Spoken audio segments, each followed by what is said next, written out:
Good morning everyone. आज हम बात करेंगे ट्रांसलेशन प्रोसेस के बारे में। ट्रांसलेशन जीन एक्सप्रेशन का एक इम्पॉर्टेंट फिनोमेना है।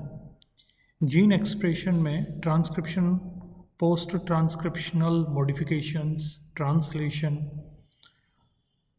और उसके बाद में पोस्ट ट्रांसलेशनल मॉडिफिकेशंस, ये सब कुछ इंक्लूड होता है। तो ट्रांसलेशन का मतलब क्या है कि जीन से ट्रांसक्रिप्ट जो बना एमआरएनए की फॉर्म में, उस ट्रांसक्रिप्ट को ट्रांसलेट करना है अमाइनो एसिड की एक सीक्वेंस के फॉर्म में।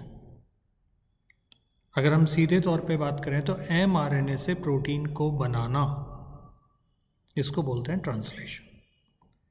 इस ट्रांसलेशन में जो ज़रूरतें हैं वो ये है कि जो मशीनरी ट्रांसलेट करती है वो राइबोसोम होगी, क्योंकि वो अमाइनो एसिड्स को एक दूसरे से पेप्टाइड बॉन्ड फॉर्मेशन से जोड़ा करती है। इसके अलावा एमआरएनए, टीआरएनए और आरआरएनए की रिक्वायरमेंट होती है। तो आरआरएनए राइबोसोम के स्ट्रक्चरल पार्ट है और प्रोकैरियोटिक राइबोसोम में स्पेशली दो आरआरएनए बहुत ज़्यादा इंपॉर्टेंट है। एक 16S आरआरएनए जो कि राइबोसोम पर एमआरएनए की जो एफिनिटी है उसको रेगुलेट करता है, उसके एमआरएनए के शाइन डलगर्नो सीक्वेंस को पहचानता है और उस एमआरएनए को स्मॉलर राइबोसोमल सब यूनिट के साथ में एसोसिएट करवाता है।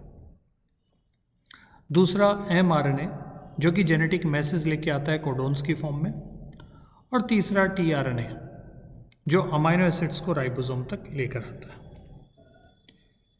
ठीक है, जो एमआरएनए है उस एमआरएनए में जिस हिस्से का ट्रांसलेशन होना है उस हिस्से को बोलते हैं ओआरएफ। ये कोडोन की वो स्ट्रिंग है जो स्टार्ट कोडोन से शुरू होकर स्टॉप कोडोन तक खत्म होती है, और स्टार्ट कोडोन पहला अमाइनो एसिड स्पेसिफाई करता है। उसके बाद में अगले तीन जो न्यूक्लियोटाइड्स हैं जो कि अगले कोडोन का हिस्सा हैं वो एक दूसरे अमाइनो एसिड को स्पेसिफाई करते हैं, और इसी तरीके से हर कोडोन जो कि एक ट्रिपलेट है वो एक अमाइनो एसिड को स्पेसिफाई करता चला जाता है जब तक स्टॉप कोडोन एनकाउंटर नहीं हो जाता राइबोसोम को। स्टॉप कोडोन पे ट्रांसलेशन को रोक दिया जाता है। प्रोकैरियोट्स के केस में usually majority of cases, in the cases of 98% situations, AUG is used as a start codon, but sometimes GUG is also used as a start codon. But in case of eukaryotes, it has been seen that the start codon is always and always AUG. Point number one. Point number two, bacteria में AUG हो चाहे GUG हो as a start codon, वो हमेशा phenyl methionine को, formal methionine को specify करता है, जबकि यूकैरियोट्स में वही AUG जो स्टार्ट कोडोन के तौर पे है वो मिथियोनिन को स्पेसिफाई करता है। इस तरीके से स्टार्ट कोडोन दो फंक्शंस को अंजाम देते हैं। पहला, वो फर्स्ट अमाइनो एसिड को तय करते हैं कि कौन सा अमाइनो एसिड आने वाला है, और दूसरा वो रीडिंग फ्रेम को तय करते हैं कि किस फ्रेम में कोडोन्स को रीड किया जाए। ओके, अब हम बात करते हैं राइबोसोम के बारे में। तो ट्रांसलेशन प्रोसेस को समझने के पॉइंट ऑफ व्यू से राइबोसोम को हमें फंक्शनल साइट्स के पॉइंट ऑफ व्यू से समझना पड़ेगा कि उनमें कौन कौन सी फंक्शनल साइट्स हैं। उनमें तीन मेजर साइट्स होती हैं, A site, P site and E site. A site वो साइट है जहाँ पे अमाइनो एसाइल टीआरएनए आता है और बाइंड करता है। What is the meaning of amino acyl tRNA? वो टीआरएनए जिस पर एक अमाइनो एसिड लगा हुआ है। ओके, P साइट, ये वो साइट है जहाँ पे पेप्टाइडल टीआरएनए बाइंड करता है। What is the meaning of peptidyl tRNA? Any tRNA that is having at least one peptide bond between the associated amino acids. इसका मतलब कम से कम दो या दो से ज़्यादा जो अमाइनो एसिड को कैरी करने वाला टीआरएनए है उसको हम क्या बोलते हैं? Peptidyl tRNA. ये पेप्टाइडिल टीआरएनए राइबोसोम पर ही बनता है और राइबोसोम पर ही ख़त्म हो जाता है। ये हमें ध्यान रखना। ख़त्म हो जाता है मतलब उसकी पेप्टाइड चेन जब बड़ी हो जाती है तो उसको डिसोशिएट करवा दिया जाता है, और जैसे ही डिसोशिएटेड होता है हम उसको बोलते हैं डीएसाइलेटेड टीआरएनए। ये डीएसाइलेटेड टीआरएनए राइबोसोम की एग्जिट साइड से होता हुआ बाहर फेंक दिया जाता है। तो इस तरीके से ये जो तीनों साइट हमने पढ़ी, ये तीनों साइट लार्जर और स्मॉलर दोनों सब यूनिट की इंटरफेस पे होती हैं। मतलब अगर इनमें से कोई एक भी सब यूनिट नहीं होगी तो ये ए साइट, पी साइट और ई साइट प्रॉपरली फॉर्म नहीं होंगी और ये काम हो नहीं पाएगा जिसके लिए वो साइट्स बनी हुई। इसके बाद में हम एक ब्रीफ ओवरव्यू लेते हैं कि राइबोसोम साइकिल मतलब कैसे ये प्रोसेस होती है। तो इस प्रोसेस में जो स्टेप्स हैं, माइनर स्टेप्स हैं, वो कैसे कैसे होती है, तो वो आप यहाँ पे बहुत आसानी से देख रहे हैं कि सबसे पहला जो ज़रूरत है वो ये है कि राइबोसोम की दोनों सब यूनिट्स का डिसोशिएटेड होना बहुत ज़रूरी है। अगर वो डिसोशिएटेड हैं well and good, otherwise translation initiation factors उनको डिसोशिएट करते हैं, और डिसोशिएट होने के बाद में स्मॉलर राइबोसोमल सब यूनिट जो कि प्रोकैरियोट के केस में 30th राइबोसोमल सब यूनिट है और यूकैरियोट के केस में 40th राइबोसोमल सब यूनिट है, उस पर mRNA और tRNA बाइंड करेंगे और उसके बाद में लार्जर सब यूनिट वहाँ पे रिक्रूट होगी और पूरा का पूरा राइबोसोमल कॉम्प्लेक्स बनेगा, इनिशिएशन ट्रांसलेशन इनिशिएशन कॉम्प्लेक्स बनेगा। और फिर इस कॉम्प्लेक्स पर अमाइनो एसाइल टीआरएनए, सबसे पहला अमाइनो एसाइल टीआरएनए हमेशा पी साइट में एंटर करेगा और उसके बाद में आने वाले अमाइनो एसाइल टीआरएनए ए साइट में एंटर करेंगे और वो अपने अमाइनो एसिड के बीच में एक पेप्टाइड बॉन्ड बनवाएगा राइबोसोम, और इस तरीके से पेप्टाइड बॉन्ड पूरा बनता चला जाएगा। एक पेप्टाइड चेन या प्रोटीन चेन बनेगी और जैसे ही स्टॉप कोडॉन मिल जाता है, स्टॉप कोडॉन के मिलते ही पेप्टाइडिल चेन राइबोसोम की दोनों सब यूनिट mRNA और tRNA सब अलग अलग हो जाते हैं और इस तरीके से दो डिसोशिएटेड राइबोसोमल सब यूनिट्स हैं वो अगले ट्रांसलेशनल राउंड के लिए फ्री हो जाती है। तो इस पूरे साइकिल को हम क्या बोलते हैं? राइबोसोम साइकिल, जो कि बार बार होता रहता है। Now we are going to discuss the process of translation. Translation process के तीन बेसिक पार्ट हैं, इनिशिएशन, एलोंगेशन एंड टर्मिनेशन। तो सबसे पहले हम इनिशिएशन को डिस्कस करते हैं। इनिशिएशन एक 2 स्टेज प्रोसेस है जिसमें हमें ये देखना होगा कि अमाइनो एसाइल टीआरएनए कैसे बनता है और वो अमाइनो एसाइल टीआरएनए राइबोसोम तक पहुंचकर mRNA के साथ में किस तरीके से कॉम्प्लेक्स बनाता है। So there are the 2 stages. First is formation of amino acyl tRNA and the second one is formation of translation initiation complex. इसको समराइज्ड मैनर में हमने यहाँ पे दे रखा है कि हमें ज़रूरतें हैं राइबोसोम की दोनों सब यूनिट्स का डिसोशिएटेड हुए फॉर्म में, mRNA और अमाइनो एसाइल टीआरएनए के फॉर्म में, जैसा कि आप यहाँ पे देख रहे हैं। अब हम बात करते हैं पहला जो स्टेज है ट्रांसलेशन इनिशिएशन का, that is formation of amino acyl tRNA. It is very important step friends. एक सेल में काफ़ी सारे अमाइनो एसिड्स होंगे जिनको कलेक्टिवली हम अमाइनो एसाइल पूल कहते हैं। ये अमाइनो एसिड्स का जो पूल है, इसमें से अमाइनो एसिड्स को पिक किया जाता है और उन अमाइनो एसिड्स को एक्टिवेट किया जाता है। एक्टिवेट करने का मतलब हुआ कि अमाइनो एसिड को एटीपी के साथ में रिएक्ट करवाया जाता है और उससे जो 2 हाई एनर्जी बॉन्ड की एनर्जी है उसको काम में लेते हुए AMP को अमाइनो एसिड के साथ में एसोसिएट कर दिया जाता है और ये अमाइनो एसिड के कौन से टर्मिनस पर? C टर्मिनस पर एसोसिएट कर दिया जाता है। अमाइनो एसिड के 2 टर्मिनस हैं, amino terminus and the another one is carboxyl terminus, C terminus. तो C टर्मिनस पर AMP को अटैच करने की ये जो प्रोसेस है इसको बोलते हैं एडिनाइलाइलेशन। यहाँ पे AMP अटैच हो रहा है और ये जो एक्टिवेटेड अमाइनो एसिड है इसका टेक्निकल नाम हम दे सकते हैं एडिनाइलाइलेटेड अमाइनो एसिड। अब ये जो एडिनाइलेटेड अमाइनो एसिड है इसको उसके कंसर्न टीआरएनए के 3' पर हटा दिया जाता है और जोड़ दिया जाता है, और इस प्रोसेस में जो एएमपी है वो वापस रिमूव हो जाता है। इस फिनोमेना को हम बोलते हैं टीआरएनए चार्जिंग। अगला स्टेप जो इनिशिएशन का है, उसमें हमने जिक्र किया था फॉर्मेशन ऑफ इनिशिएशन कॉम्प्लेक्स। तो सबसे पहली बात तो ये आती है कि राइबोसोम पर एमआरएनए एसोसिएट होता है तो कैसे होता है, ये कौन तय करता है। प्रोकैरियोट्स के केस में जो राइबोसोमल एमआरएनए होता है, उस एमआरएनए पर बेसिकली एक सीक्वेंस होता है उसके स्टार्ट कोडोन के अपस्ट्रीम पर, जिसको बोला जाता है शाइन-डलगार्नो सीक्वेंस। इस शाइन-डलगार्नो सीक्वेंस का complementary sequence smaller ribosomal subunit के स्ट्रक्चरल पार्ट यानी 16S rRNA में प्रेजेंट होता है, और इनकी कॉम्प्लीमेंटरिटी की वजह से एमआरएनए वहाँ पे जाके बाइंड कर जाता है। बाइंड करने के बाद में टीआरएनए वहाँ पे बाइंड करेगा और इनिशिएशन कॉम्प्लेक्स फॉर्म होगा।